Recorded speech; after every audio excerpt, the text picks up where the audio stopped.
Alors, frères et sœurs, dans cet évangile, aujourd'hui, après l'avoir, regardé sous toutes les coutures, je me suis dit, en fait, on peut avoir une idée assez simple.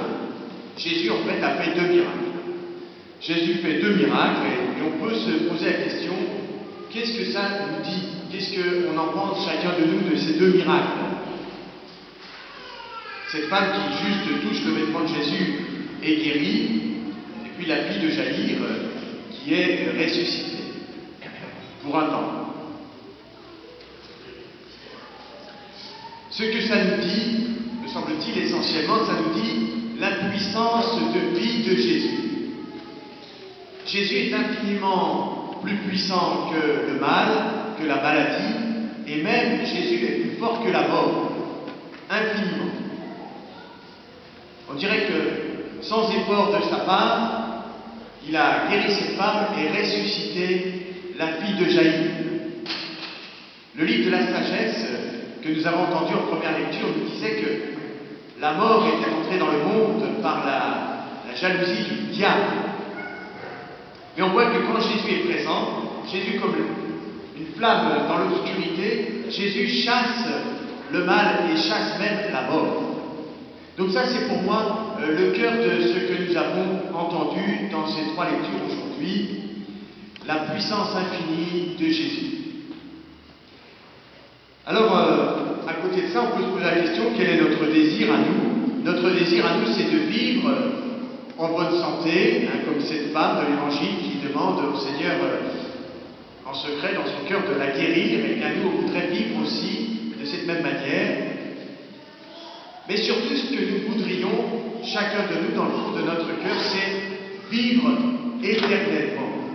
Il faut le dire tout simplement. Sinon, notre existence sur terre n'a pas de sens. N'a pas de sens. Si nous sommes là pour vivre quelques années, un petit paquet d'années, et puis mourir et disparaître dans le néant, ma vie n'a pas de sens. Alors, je conclus en disant ceci. Tout d'abord, j'ose le dire de cette manière-là, peu importe le miracle en fait. Jésus a fait 2 miracles assez impressionnants, tout le monde en était impressionné. Ça n'était pas un tour de passe-passe, comme fait remarquer l'évangéliste. À la fin, Jésus leur dit de faire manger la jeune fille, faites-la manger, vous voyez qu'elle vient ressusciter, c'est pas un fantôme que vous voyez. Jésus fait 2 miracles pour nous signifier autre chose, pour nous faire comprendre autre chose par-delà, j'allais dire, ce que nous pouvons voir. Il nous invite à aller plus loin. Vous voyez, la fille de Jaïr, à 12 ans, elle est ressuscitée, sans doute que quelques années plus tard, elle va mourir, on saurait autrement. De même, la femme malade, elle a été guérie, mais quelques années plus tard, elle sera morte encore, elle sera remorte. Et puis, on peut penser, je pense à Lazare, pareil, qui est un autre miracle important de Jésus. Lazare, aujourd'hui, est décédé. Qu'est-ce qui nous intéresse dans ces miracles que Jésus a fait? C'est de voir la puissance du Christ. C'est de voir sa puissance. Il est vainqueur même de la mort. Et avec, j'allais dire, une hauteur incroyable. Voilà, c'est tout à fait autre chose que Jésus veut nous dire. Alors, nous qui sommes venus ce matin à la messe, eh bien, on vient ici pour recevoir autre chose que simplement la joie de se rassembler, simplement la joie de manger un petit morceau de pain. Non, dans cette petite hostie que vont recevoir pour la première fois Lia, Clara et Dana, on vient recevoir autre chose, on vient recevoir la vie de Dieu lui-même. C'est ça qu'on reçoit à chaque Eucharistie. C'est ça qui nous intéresse. Alors, quelquefois, Jésus fait des miracles. Quelquefois, peut-être trop souvent à notre goût, il n'en fait pas. Mais je veux dire encore une fois, peu importe, le but, c'est que chacun de nous, tout au long de notre vie, nous puissions connaître la bonté infinie de Jésus-Christ qui nous appelle à vivre avec lui. Et peu importe la mort, et j'allais dire, entre guillemets, peu importe la souffrance, le Seigneur peut nous conduire à la vie éternelle, chacun de nous.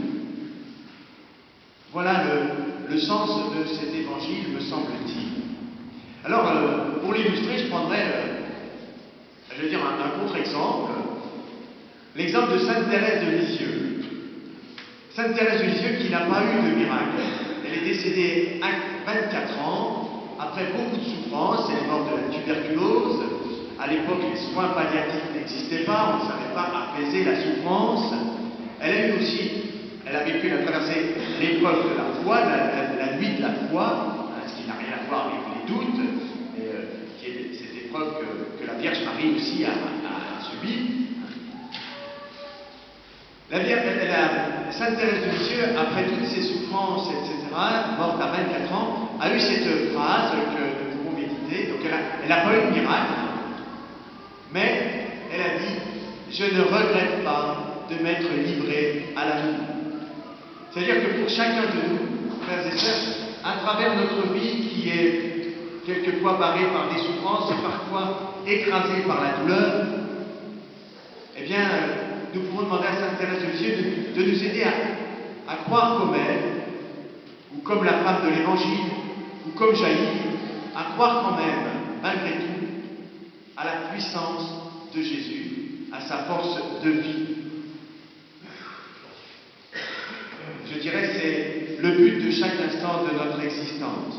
Seigneur, je te demande la foi, comme la femme de l'Évangile, comme Jaïr, pour croire à ta bonté, à ton amour, pour moi et pour tous ceux que j'aime. Comme tu veux, avec ou sans miracle. Je te demande de croire à ton amour, plus fort que le mal et plus fort que la mort même.